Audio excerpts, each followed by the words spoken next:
Baik, Assalamualaikum warahmatullahi wabarakatuh. Perkenalkan, nama saya Desi Wayuni dengan NIM 11907047 dari kelas 4B dengan program studi Perbankan Syariah dari Fakultas Ekonomi dan Bisnis Islam, Institut Agama Islam Negeri Pontianak. Baik, pada pertemuan kali ini saya akan menjelaskan mengenai tugas-tugas dari ujian akhir semester dari mata kuliah Ulumul Hadis. Nah, berikut adalah penjelasannya.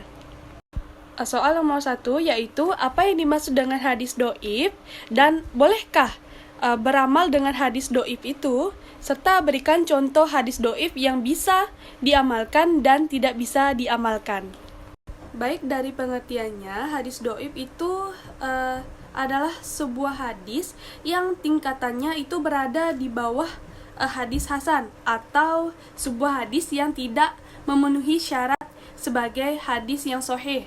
Nah, hadis do'if itu memang dinisbahkan kepada Rasulullah SAW, tetapi perawi hadisnya tidak kuat hafalan ataupun kredibilitasnya, atau ada silsilah sanad yang terputus.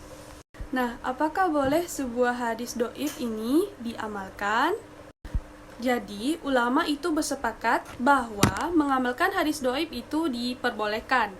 Namun, selama tidak berkaitan dengan hukum halal dan haram, akidah, dan hanya sebatas fadail amal. Dengan demikian, menyampaikan hadis do'if seperti mengutip hadis do'if dalam buku atau menyampaikan dalam pengajian dan majelis taklim itu diperbolehkan. Adapun contoh hadis do'if yang bisa diamalkan yaitu membaca Yasin bagi orang yang sudah meninggal. Kemudian ada lagi sebuah hadis yang diriwayatkan oleh Ibnu Abi Dunya, Ibnu Asakir, Dailani dan lain-lain lewat jalur periwayatan Abu Hurairah radhiyallahu anhu, yaitu artinya awal bulan Ramadan itu adalah rahmat, tengahnya adalah maghfirah atau ampunan, dan akhirnya merupakan pembebasan dari api neraka. Nah, adapun beberapa hadis do'if yang tidak boleh diamalkan yaitu memandang wajah wanita cantik dan yang hijau, serta untuk menambah ketajaman mata. Nah, hadis ini palsu karena dalamnya ada rawi yang do'if dan tidak menemukan adanya seorang ahli yang menyebutkan biografinya. Soal yang kedua yaitu apa perbedaan dari hadis matruk, hadis mungkar, dan hadis maudhu, serta hadis majhul. Nah, jelaskan semuanya dan berikan contoh pada hadis maudhu. Perbedaannya yaitu terletak dari pengertian hadis itu sendiri. Nah, yang pertama itu hadis maudhu. Nah, hadis maudhu ini termasuk hadis yang parah kedoifannya karena sebetulnya maudhu ini bukanlah hadis karena termasuk dari perkataan, perbuatan, dan ketetapan Rasulullah. Sebab itu, sebagian ulama berpendapat tidak memasukkan maudhu sebagai kategori hadis do'if. Nah, dalam musalah hadis, maudhu itu berarti berita bohong yang dibuat-buat dan disandarkan kepada Rasulullah.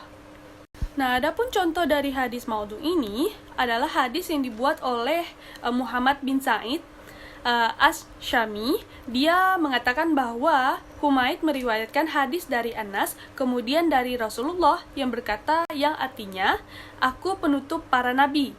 Tidak ada nabi setelahku, kecuali bila Allah menghendaki." Nah, pernyataan ini perkataan dari Rasulullah, tetapi perkataan yang dibuat-buat oleh Muhammad bin Sa'id. Nah, ini termasuk dari contoh hadis maudhu yang tidak diboleh disebarluaskan kecuali dibarengi dengan penjelasan status hadisnya. Yang kedua yaitu hadis matruk. Nah, matruk ini adalah sebuah hadis yang terdapat di dalamnya sanad rawi yang terduga kuat berdusta. Mahmud Tahan menjelaskan perawi hadis diduga kuat berdusta karena dua alasan. Yang pertama yaitu hadis tidak diriwayatkan kecuali darinya dan bertentangan dengan kaidah umum atau prinsip hukum beragama. Kemudian yang kedua, di dalam sanad hadis ditemukan seseorang perawi yang dalam kehidupan sehari-harinya itu suka berbohong. Nah, yang ketiga yaitu hadis mungkar. Nah, para ulama ini mendefinisikan hadis ini menjadi dua. Yang pertama, hadis yang di dalam sanadnya itu terdapat rawi yang sering salah atau suka lupa dan tampak kefasikannya. Kemudian yang kedua, hadis yang diriwayatkan perawi dhaif yang bertentangan dengan perawi yang thiqah. Dari dua definisi di atas dapat dipahami bahwa hadis mungkar yaitu hadis yang diriwayatkan oleh seorang perawi yang sering lupa, sering melakukan kesalahan, dan berbuat fasik secara terang-terangan. Akibatnya, hadis yang diriwayatkannya itu bertentangan dengan perawi yang kredibel. Kemudian ada lagi hadis majhul. Nah, kata majhul ini merupakan definisi dari kata jahila atau tidak mengetahui. Nah, lawan dari kata alima atau mengetahui. Maka secara etimologi, kata majhul itu bermakna yang tidak diketahui. Sedangkan menurut istilah, perawi yang majhul adalah perawi yang tidak diketahui jati dirinya atau tentang keadaan dirinya, baik dari segi kredibilitasnya maupun kualitas hafalannya. Sebagai contoh, jika seorang perawi meriwayatkan hadis dan berkata, telah menceritakan kepada saya si fulan dari rajul, dari seorang syekh, kata fulan ini tidak menjelaskan secara gamblang nama perawi dari hadis itu. Untuk itulah disebut dengan mubham atau yang samar atau rancu atau yang belum jelas. Nah, majhul ini dibagi lagi menjadi 3 jenis. Yang pertama adalah majhul ain, yaitu seorang perawi yang telah disebutkan namanya, namun ia tidak meriwayatkan hadis, kecuali hanya kepada seorang perawi.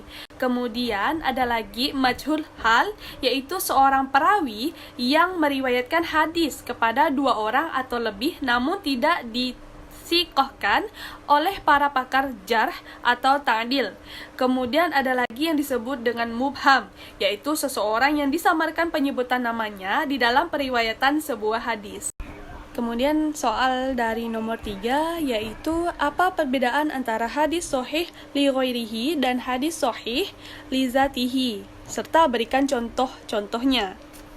Yang pertama itu tentang hadis sahih li ghairihi, yaitu sebuah hadis yang li zatihi yang dikuatkan oleh periwayatan lain yang semisalnya atau yang lebih kuat darinya.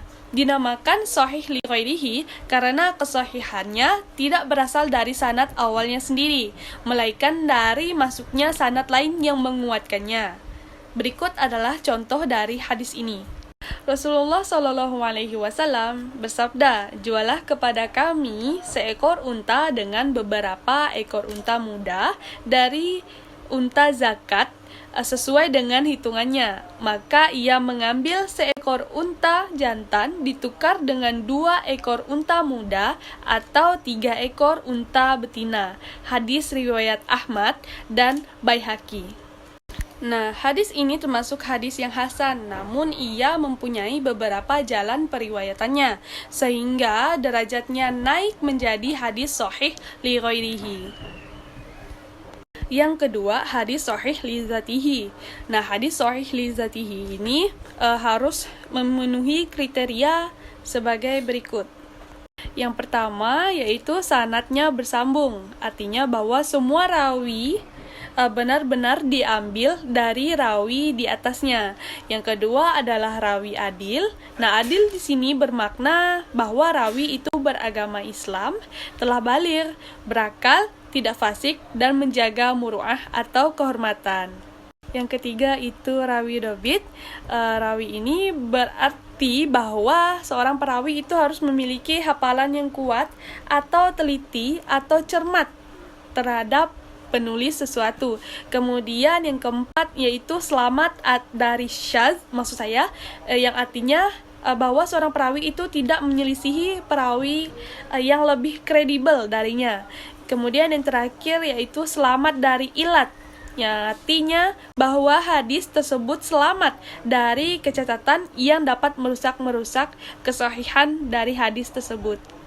Nah, sebagai contoh dari hadis ini yaitu artinya telah mengabarkan kepadaku Yahya bin Yahya, ia berkata, aku membacakan kepada Malik dari Safwan bin Sulaiman, dari Atta bin Yasar, dari Sa'id al-Khudri, dan bahwasannya Rasulullah SAW itu bersabda, mandi pada hari Jumat itu hukumnya wajib bagi yang telah bermimpi atau yang telah baligh.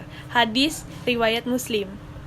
Dan soal yang terakhir, yaitu soal yang keempat, berbunyi, apa perbedaan hadis munqati', mu'dal, mu'allaq, mursal, dan hadis mudallas? Nah, dapat kita lihat bahwasannya dari pengertian saja sudah berbeda.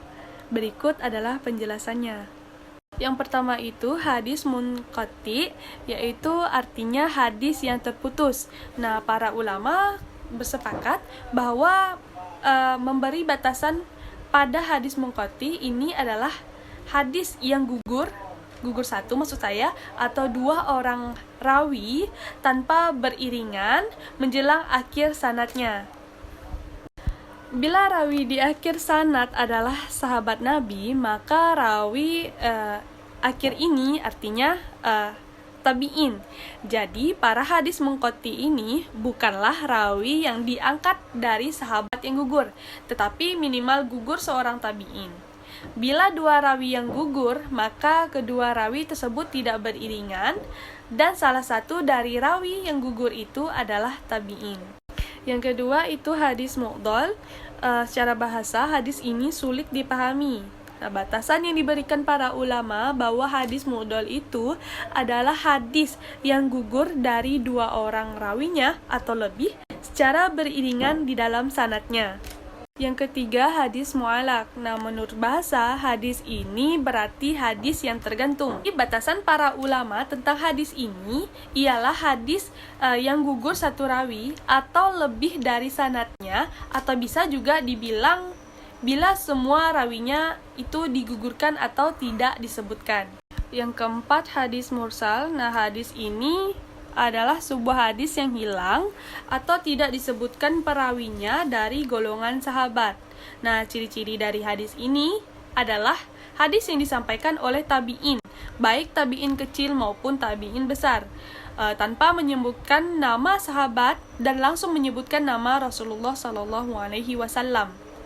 Nah, yang terakhir ada hadis mudallas. Nah, hadis mudallas ini adalah sebuah hadis yang disembunyikan aibnya, sehingga agar ditempatkan sebagai hadis yang sahih, padahal itu adalah hadis yang dhaif.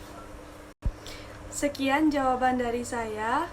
Saya mohon maaf bila ada kesalahan kata ataupun perbuatan saya selama saya mempresentasikan hasil dari jawaban UAS saya.